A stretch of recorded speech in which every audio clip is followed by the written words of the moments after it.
नमस्कार दोस्तों। क्या आप जानते हैं पितृपक्ष की पौराणिक कथा?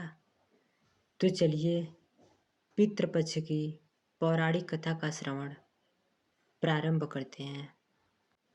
पितृपक्ष की पौराणिक कथा के अनुसार जोगी तथा भोगे दो भाई थे। दोनों अलग अलग रहते थे। जोगे धनी था और भोगे निर्धन। दोनों में परस्पर बड़ा प्रेम था। जोगे की पत्नी को धन का अभिमान था, किंतु भोगे की पत्नी बड़ी सरल हृदय थी।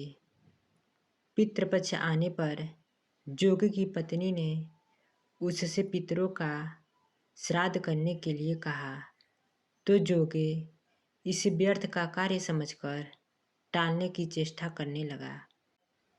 किंतु उसकी पत्नी समझती थी कि यदि ऐसा नहीं करोगे तो लोग बातें बनाएंगे।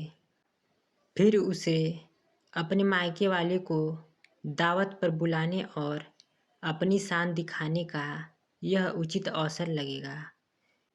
अतः वह बोली, आप शायद मेरी परेशानी की वजह से ऐसा कह रहे हैं, किंतु इसमें मुझे कोई परेशानी नहीं होगी।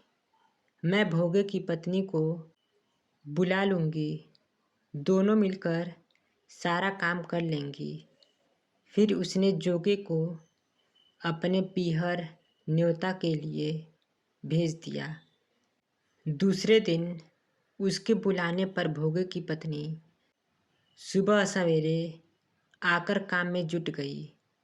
उसने रसोई तैयार की, अनेक पकवान बनाए, फिर सभी काम निपटाकर अपने घर आ गईं।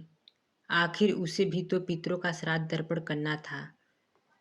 इस अवसर पर न जोगे की पत्नी ने उसे रोका, न वह रुकी। शीघ्र ही दोपहर हो गई। पीतर भूमि पर उतरे। जोगे भोगे के पितर पहले जोगे के यहाँ गए तो क्या देखते हैं कि उसके ससुराल वाले वहाँ भोजन पर जुटे हुए हैं। निराश होकर वे भोगे के यहाँ गए। वहाँ क्या था, मात्र पितरों के नाम पर अगियारी दे दी गई थी। पितरों ने उसकी राख चाटी और भूखे ही नदी के तट पर जा पहुँचे। थोड़ी देर में सारे पितर इकट्ठे हो गए और अपने अपने यहाँ के श्राद्धों की बड़ाई करने लगे। जोगे भोगे के पितर ने भी अपनी आप बीती सुनाई। फिर वे सोचने लगे, अगर भोगे समर्थ होता तो शायद उन्हें भूखा न रहना पड़ता, मगर भोगे के घर में तो 2 जून की रोटी भी खाने को नहीं थी। यही सब सोचकर उन्हें भोगे पर दया आ गई। अचानक वे नाच नाच कर गाने लगे, भोगे के घर धन हो जाए, भोगे के घर धन हो जाए। साँझ होने को ही भोगे के बच्चों को कुछ भी खाने को नहीं मिला था। उन्होंने माँ से कहा, भूख लगी है। तब उन्हें टालने की गरज से भोगे की पत्नी ने कहा, जाओ, आंगन में हौदी औंधी रखी है, उसे जाकर खोल लो और जो कुछ मिले बाँट कर खा लेना। बच्चे वहाँ पहुँचे तो क्या देखते हैं कि हौदी मोहरों से भरी पड़ी है। वे दौड़ते दौड़ते माँ के पास पहुँचे और उसे सारी बातें बताईं।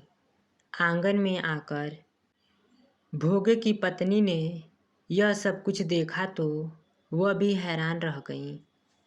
इस प्रकार भोगे भी धनी हो गया, मगर धन पाकर वह घमंडी नहीं हुआ। दूसरे साल का पितृपक्ष आया। श्राद्ध के दिन भोगे की स्त्री ने 56 प्रकार के व्यंजन बनाए। ब्राह्मणों को बुलाकर श्राद्ध किया, भोजन कराया, दक्षिणा दी। जेठ जेठानी को सोने चांदी के बर्तन से भोजन कराया। इससे पितर बड़े प्रसन्न तथा तृप्त हुए।